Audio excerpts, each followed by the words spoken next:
that intro.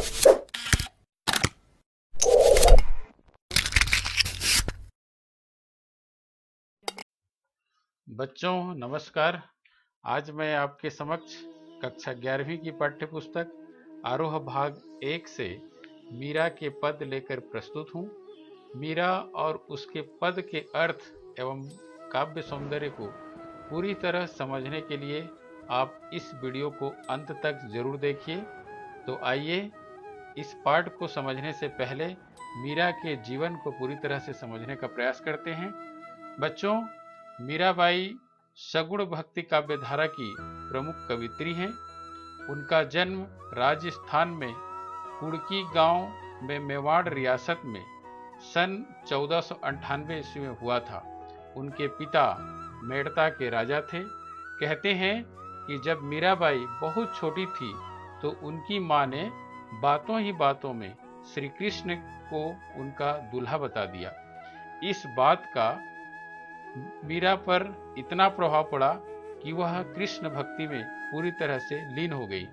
समय के साथ मीराबाई का विवाह राणा सांगा के पुत्र और मेवाड़ के राजकुमार भोजराज के साथ हुआ।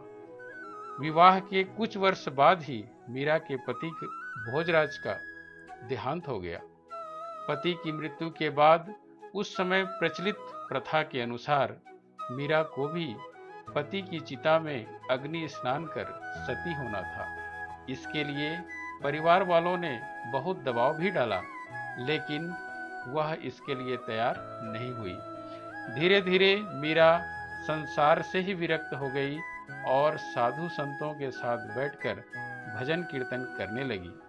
मीराबाई की कृष्ण भक्ति का यह तरीका उनके परिवार वालों को बिल्कुल स्वीकार्य नहीं हुआ। इसके लिए उनके परिवार जनों ने बहुत सारा उन्हें प्रताड़ित करने का प्रयास किया।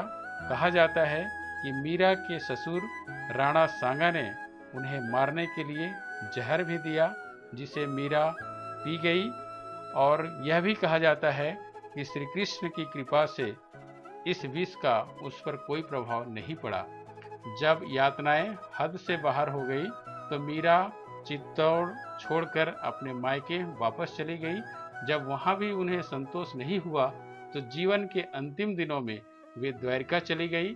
माना जाता है कि सन 1546 ईस्वी में द्वारिका के रणछोड़ दास जी की मंदिर की मूर्ति में वो समाहित हो गई। बच्चों, आपकी इस पाठ्य पुस्तक में मीरा के 2 पद दिए गए हैं। पहले पद में मीरा ने कृष्ण के प्रति अपनी अनन्य भक्ति प्रकट की है और इसके साथ ही व्यर्थ चीजों में व्यस्त लोगों को देखकर वो दुख भी प्रकट करती हैं। और दूसरे पद में प्रेम रस में डूबी हुई मीरा सभी रीति रिवाजों और संसार के बंधनों से मुक्त होकर कृष्ण के स्नेह से अमर हो जाने की बात करती हैं। तो आइए सबसे पहले मीराबाई के पद का अर्थ समझ लेते हैं। तो सबसे पहले हम इसका वाचन करेंगे। मेरे तो गिरधर गोपाल दूसरों न कोई, जाके सिर मोर मुकुट मेरो पति सोई। छाड़ी दई कुल की कहानी कहा करी है कोई, संतन ढिग बैठी बैठी लोक लाज खोई। असुवन जल सींची सींची प्रेम बेली बोई, अब तो बेली फैल गई आनंद फल होई। दूध की मथनिया बड़े प्रेम से बिलोई, दधी मथी घृत काढ़ी लियो डारी दई छोई। भगत देखी राजी हुई जगत देखी रोही, दासी मीरा लाल गिरधर तारो अब मोही। दासी मीरा लाल गिरधर तारो अब मोही। बच्चों, आइए हम मीरा के पद को समझ लेते हैं। मैंने इस पद को अच्छे से समझाने के लिए 4-4 पंक्तियों का एक स्लाइड तैयार किया है। इसके साथ ही साथ यहाँ पर इसमें आए कठिन शब्दों का सरलार्थ यहाँ पर लिखा गया है। इस पीले रंग के बॉक्स में इसका काव्य सौंदर्य आप देखेंगे और इसके साथ ही साथ इसी स्लाइड में इससे संबंधित आपको पिक्चर देखने को मिलेगा जो आपको समझने में सहायता करेगा। तो आइए शुरू करते हैं। मीरा कहती हैं, मेरे तो गिरधर गोपाल दूसरों न कोई, मेरे तो गिरधर गोपाल दूसरों न कोई। मीराबाई कहती हैं कि इस संसार में मेरे तो गिरधर, गिरधर मतलब गिरी को धारण करने वाले भगवान, यहाँ पिक्चर में देख रहे होंगे भगवान कृष्ण इंद्र के मान मर्दन करने के लिए किस प्रकार से पर्वत को धारण किया और उसके बाद उनका नाम पड़ा था गिरधर। यहाँ पर इसका अर्थ भी लिखा हुआ है, गिरधर यानी पर्वत को धारण करने वाले। और दूसरा शब्द आया है गोपाल। गोपाल का मीनिंग यहाँ पर देख सकते हैं, गाय को चराने वाला भगवान कृष्ण। तो वो अपने पति को का परिचय कराते हुए कहते हैं कि मेरे पति कौन है, तो मेरे तो गिरधर गोपाल, मेरे तो भगवान कृष्ण ही जो गिरी को धारण करने वाले हैं और जो गाय चराने वाले हैं, वही मेरे पति हैं, दूसरों ना कोई। इस संसार में उनको छोड़कर और कोई दूसरा नहीं है। आगे भगवान कृष्ण का और परिचय कराते हुए कहते हैं कि कौन है मेरे भगवान कृष्ण, किस प्रकार से मुकुट धारण करते हैं। तो कहते हैं जाके सिर मोर मुकुट। देखिए यहाँ पर अर्थ लिखा हुआ है, जाके यानी जिसके, जिसके सिर पर मोर मुकुट है, यानी कि मोर के पंख मुकुट के रूप में है, मेरो पति सोई, वही मेरे पति हैं। तो निश्चित रूप से आपको ये दो पंक्ति समझ में आ गया होगा। एक बार फिर से देख लीजिए, मेरे तो गिरधर गोपाल, मीरा कहती हैं कि मेरे लिए तो भगवान कृष्ण जो गिरी को धारण करने वाले, गाय को चराने वाले हैं, वही मेरे सब कुछ हैं, दूसरों न कोई, उनको छोड़कर कोई दूसरा मेरे जीवन में नहीं है, ना मेरे भाई, न बंधु, न रिश्तेदार, कोई भी नहीं है। जाके सिर मोर मुकुट, अपने भगवान कृष्ण का परिचय कराते हुए कहते हैं कि जिनके सिर पर मोर पंख है, मोर पंख मुकुट के रूप में है, वही मेरे पति हैं, मेरो पति सोई, वही मेरे पति हैं। आगे देखिए, छाड़ी दई कुल की कहानी। मीराबाई कहती हैं कि मैंने तो छाड़ी दई, छाड़ी दई मतलब मैंने तो छोड़ दिया है। क्या छोड़ दिया है? कुल की कहानी। कुल का मतलब है वंश, यहाँ पर लिखा हुआ है देखिए, कुल, कुल का मतलब वंश और कहानी मतलब मर्यादा। तो छाड़ी दई, छाड़ी दई मतलब मैंने छोड़ दिया। यहाँ मीनिंग देखिए, छाड़ी दई मतलब मैंने छोड़ दिया है। छाड़ी दई कुल की कहानी, मैंने वंश की मर्यादा, वंश की जो मर्यादा है, ठीक है, उसको मैंने छोड़ दिया है। वंश की मर्यादा क्या है? हो सकता है बच्चों आज भी आप राजस्थान कभी जाएंगे तो देखेंगे कि आज भी वहां घूंघट प्रथा है। अब मीरा घर को छोड़कर संतों के साथ बाहर बैठती थी, बाहर घूमती थी, बाहर कीर्तन भजन करती थी, तो इसलिए कहती कि मैंने तो कुल की मर्यादा को छोड़ दिया। जो भी मर्यादा है कुल की, कहा करी है कोई, जब घर की मर्यादा, कुल की मर्यादा को छोड़ दिया है तो कोई दूसरा क्या कर सकता है? कहा करी है यानी क्या कर सकती है। आगे क्या कहती हैं? संतन ढिंग बैठी बैठी, यानी संतों के साथ, ढिंग मतलब होता है संतों के साथ, संतों के पास। यहाँ पर इसका मीनिंग लिखा हुआ है संतों के ढिंग, ढिंग यानी पास। तो संतों के पास बैठ बैठकर मैंने लोक लाज खोई, मैंने लोक लाज को, मान मर्यादा को खो दिया है। जो लोग राजवंश में, राज परंपरा में घर की बहू को बाहर निकलना नहीं है, दूसरे पुरुष के साथ बात नहीं करना है, मैंने तो ये सब कुछ छोड़ दिया है। अब तो मैं भगवान कृष्ण को पाने के लिए संतों के साथ बैठकर मैं भजन कीर्तन करती हूँ और मुझे इस पर किसी भी प्रकार का मुझे आपत्ति नहीं होती है, किसी प्रकार की कोई समस्या नहीं होती है। मैंने तो लोक लाज खो दी है। इस प्रकार से मीरा भगवान कृष्ण में सब कुछ समर्पित भाव से कहती हैं कि मैंने भगवान कृष्ण को पाने के लिए छाड़ी दई कुल की कहानी, मैंने कुल मर्यादा, मैंने वंश की मर्यादा है उसको मैंने छोड़ दिया है। जब छोड़ ही दिया है तो कहा करी है कोई, मुझे और क्या कोई कर सकता है। मैंने तो संतों के साथ बैठ बैठकर लोक लाज खो दी है। तो बच्चों, आप इस पद का यदि परीक्षा में आए तो क्या लिख सकते हैं काव्य सौंदर्य? तो यहाँ पर मैंने नीचे लिखा हुआ है, मोर मुकुट कुल की कानी कहा करी है कोई, में अनुप्रास अलंकार है। मोर मुकुट में देखिए म की आवृत्ति और कुल की कानी में क की आवृत्ति और लोक लाज में ल की आवृत्ति के कारण यहाँ पर अनुप्रास अलंकार है। ये शब्द जो है बैठी बैठी, ये शब्द आया है बैठी बैठी, तो एक ही शब्द एक ही अर्थ में जब दो बार आता है तो वहां पर पुनरुक्ति प्रकाश अलंकार होता है। यहाँ पर दूसरे नंबर पर लिखा हुआ है पुनरुक्ति प्रकाश अलंकार, यहाँ पर आप लिख सकते हैं। तीसरा आप इसमें विशेष लिख सकते हैं, मीरा का कृष्ण प्रेम अनन्य है। और आगे आप लिख सकते हैं, मीरा ने विरह की पीड़ा सहकर भक्ति को प्राप्त की है। इस पद में आप रस लिख सकते हैं, भक्ति रस और शांत रस की छटा दृष्टव्य है। तो आगे इनकी पंक्ति देखते हैं मीराबाई की। असवन जल सींची सींची प्रेम बेली बोई। असवन जल सींची सींची, मीराबाई कहती हैं कि भगवान कृष्ण के प्रेम को पाने के लिए मैंने बहुत कष्ट सहा। देखो असवन जल, असवन मतलब यहाँ मीनिंग लिखा हुआ है आंसू, ठीक है, आंसू बहाया है। आप जानते हैं जैसा पहले भी इस पद में बताया गया कि मीरा को किस प्रकार से प्रताड़ित किया जाता था, क्योंकि वो बार बार घर से बाहर निकलती थी, संतों के साथ बैठती थी। ये बात उनके घर वालों को पसंद नहीं था, इसलिए उन्हें अनेकों प्रकार के कष्ट दिए जाते थे। इसलिए मीरा कहती है कि असवन जल सींची सींची, मैंने भगवान कृष्ण के प्रेम को पाने के लिए मैंने आंसू बहाया है।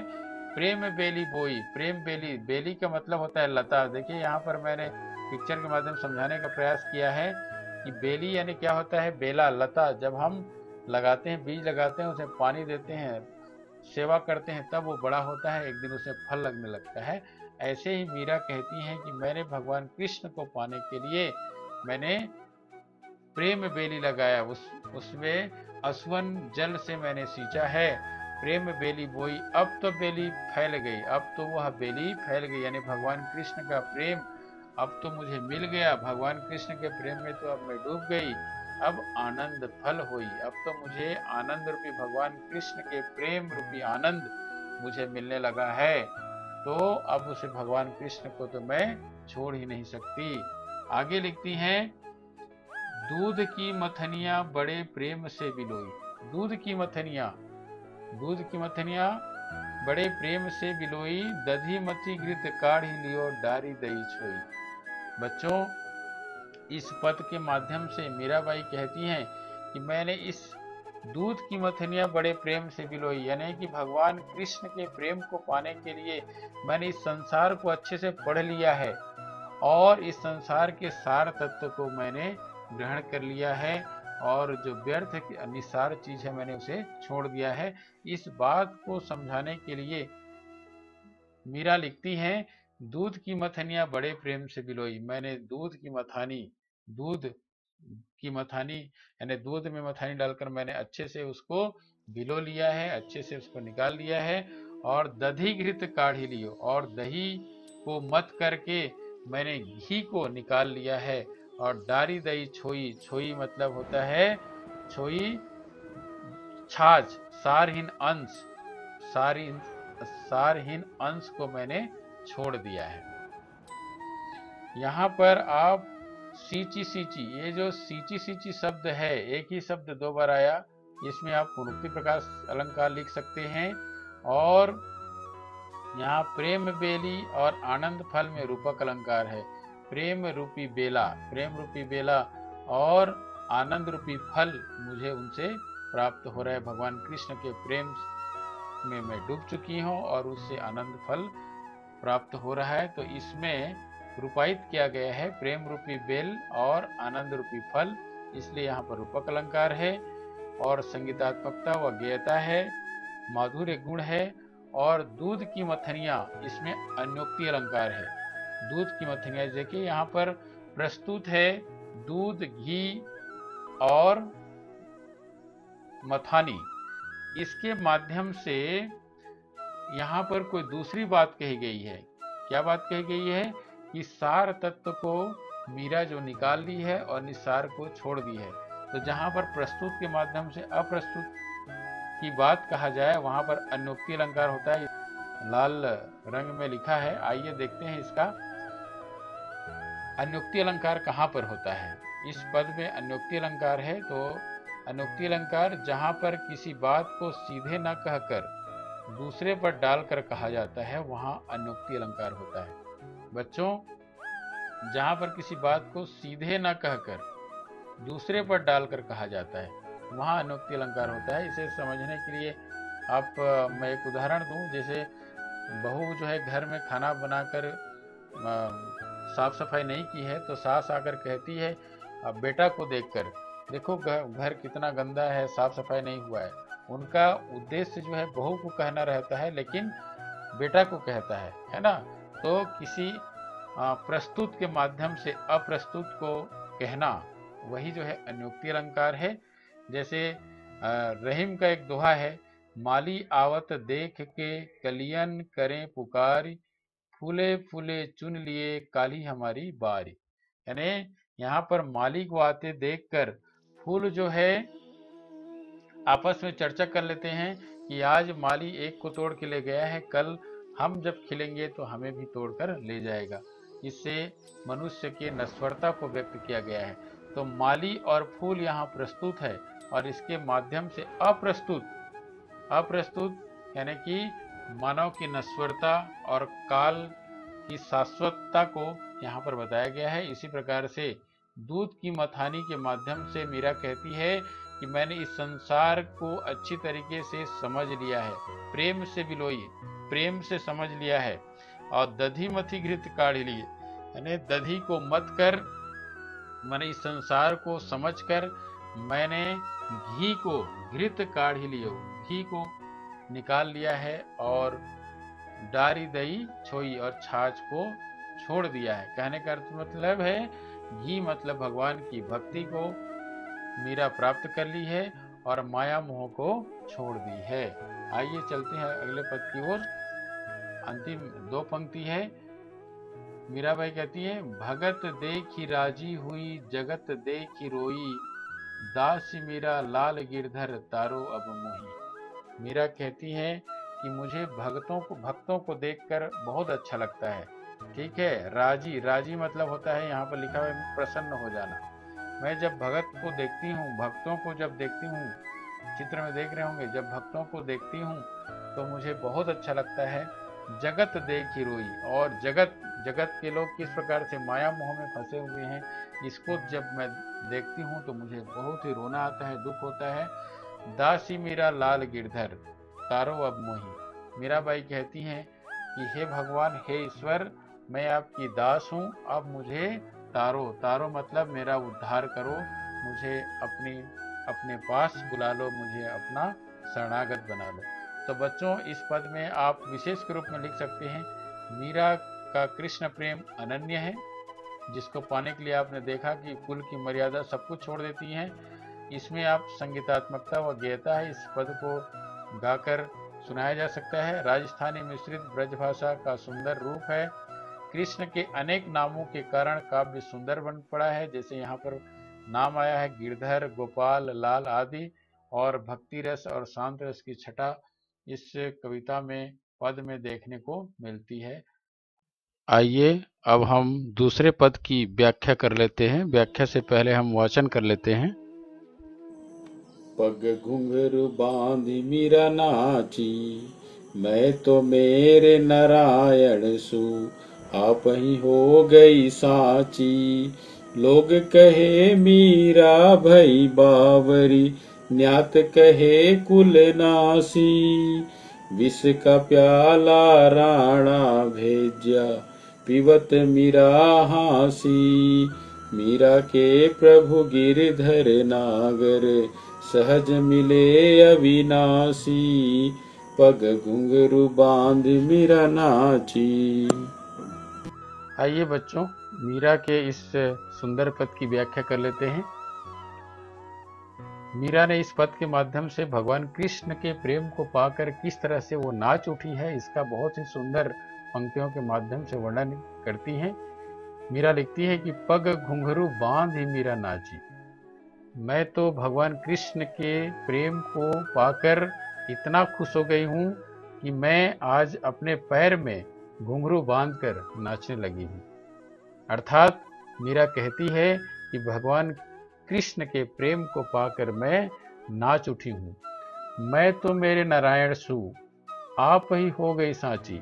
मैं मेरे नारायण यानी मेरे भगवान, मेरे ईश्वर को स्वयं ही प्राप्त किया है और उसका स्वयं ही मैं दासी हो गई हूँ, सच्ची दासी हो गई हूँ। किसी के दबाव में मैं उसकी दासी नहीं हुई हूँ, बल्कि मैंने स्वेच्छा से अपने आप ही उसकी सच्ची दासी बन गई हूँ। लोग कहे मीरा भई बावरी, बावरी लोग कहते हैं कि आज मैं पगली हो गई हूँ, भगवान कृष्ण के प्रेम में बावरी हो गई हूँ, लेकिन ऐसा नहीं है। मैं तो स्वेच्छा से भगवान के प्रेम को पाकर खुश हूँ। न्यात कहे कुलनासी, और न्यात के लोग यानी कुटुंब के लोग मुझे कुल कलंकनी कहते हैं। वो उनका ये मान्यता है कि मैंने भगवान कृष्ण के प्रेम को पाकर, नाचकर या संतों के साथ बैठकर मैं कुल की मर्यादा को नष्ट कर दिया, लेकिन ऐसा नहीं है। विष का प्याला राणा भेजिया, मुझे मारने के लिए मेरे ससुर राणा सांगा ने विष का प्याला भरकर भेजा था, लेकिन मैं उसे सहर्ष स्वीकार कर ली। पीवत मीरा हंसी, मैंने उसे हंसते हुए उस विष को स्वीकार कर लिया। भगवान कृष्ण की कृपा से उस विष का मेरे ऊपर कोई भी प्रभाव नहीं पड़ा। और मीरा कहती हैं, मीरा के प्रभु गिरधर नागर, मीरा के प्रभु गिरधर नागर, गिरधर मेरे भगवान, मेरे ईश्वर जो पर्वत को उठाने वाले हैं, जो बहुत ही चतुर हैं, आज मुझे सहज रूप से, बड़े ही सरल भाव से मुझे वो अविनाशी, अविनाशी मतलब अमर भगवान की भक्ति मुझे प्राप्त हो गई है। इस तरह से मीरा इस पद के माध्यम से यही बताना चाहती है कि भगवान की भक्ति को पाकर आज मैं बहुत खुश हूँ और इस भक्ति को मैंने स्वयं ही प्राप्त किया है। लोग मुझे उस भक्ति की खुशी जब मैं मनाती हूँ, जब मैं घुंघरू बांध कर नाचती हूँ, तो लोग कहते हैं कि मीरा बावरी हो गई है। मेरी सास कहती है कि एक कुल कलंकनी हो गई है, लेकिन ऐसी बात नहीं है। मैं भगवान कृष्ण के प्रेम को पाकर आज नाच उठी हूँ। इस प्रकार से मीरा भगवान कृष्ण की भक्ति को पाकर किस प्रकार से खुशी मनाती है, इसका यहाँ पर जिक्र है। बच्चों, आप इस पद की विशेषता इस प्रकार से लिख सकते हैं कि कृष्ण के प्रति मीरा का जो अटूट प्रेम इस पद के माध्यम से व्यक्त हुआ है। मीरा पर हुए अत्याचारों का आभास होता है कि किस प्रकार से उसे जहर दिया गया, किस प्रकार से उसे कुल कलंकनी कहा गया। यहाँ अनुप्रास अलंकार की छटा है, इस पद में संगीतात्मकता है, राजस्थानी मिश्रित ब्रज भाषा का प्रयोग किया गया है, भक्ति रस की अभिव्यक्ति हुई है, बावरी शब्द से बिंब उभरता है। इस प्रकार से बच्चों, आप इस संपूर्ण पद की व्याख्या और विशेषता लिख सकते हैं। आपको यह पाठ निश्चित रूप से अच्छा लगा होगा। आप इसे लाइक कीजिए, शेयर कीजिए, सब्सक्राइब कीजिए, ताकि मेरे आने वाले वीडियो आपको सबसे पहले मिल सके। धन्यवाद।